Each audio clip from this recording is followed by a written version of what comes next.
पुरानी बात है। एक सेठ के पास एक व्यक्ति काम करता था। सेठ उस व्यक्ति पर बहुत विश्वास करता था। जो भी ज़रूरी काम हो, सेठ हमेशा उसी व्यक्ति से वह काम करने को कहता था। वो व्यक्ति भगवान का बहुत बड़ा भक्त था। वो सदा भगवान के चिंतन, भजन, कीर्तन, स्मरण, सत्संग आदि का लाभ लेता रहता था। एक दिन उसने सेठ से श्री जगन्नाथ धाम यात्रा करने के लिए कुछ दिन की छुट्टी मांगी।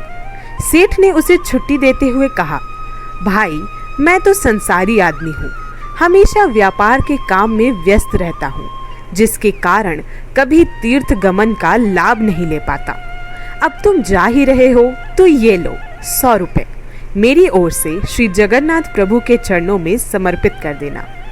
भक्त सेठ से 100 रुपये लेकर श्री जगन्नाथ धाम यात्रा पर निकल गया। कई दिन की पैदल यात्रा करने के बाद वह व्यक्ति श्री जगन्नाथपुरी पहुंचा।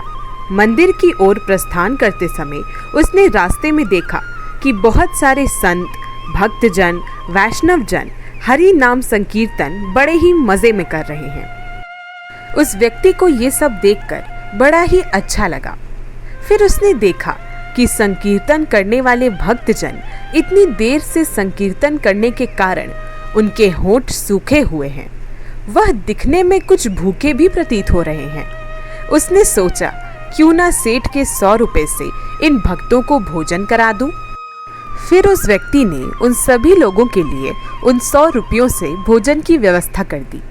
सबको भोजन कराने में उसके कुल 98 रुपये खर्च हो गए।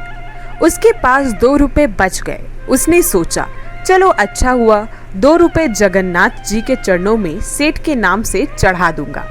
जब सेठ पूछेगा तो मैं ये कहूँगा कि मैंने पैसे चढ़ा दिए हैं। सेठ ये तो नहीं कहेगा कि 100 रुपये चढ़ाए कि नहीं।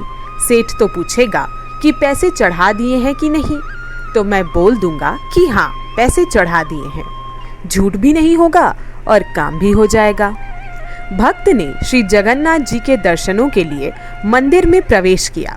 श्री जगन्नाथ जी की छवि को निहारते हुए उसने अपने हृदय में उनको विराजमान कर लिया।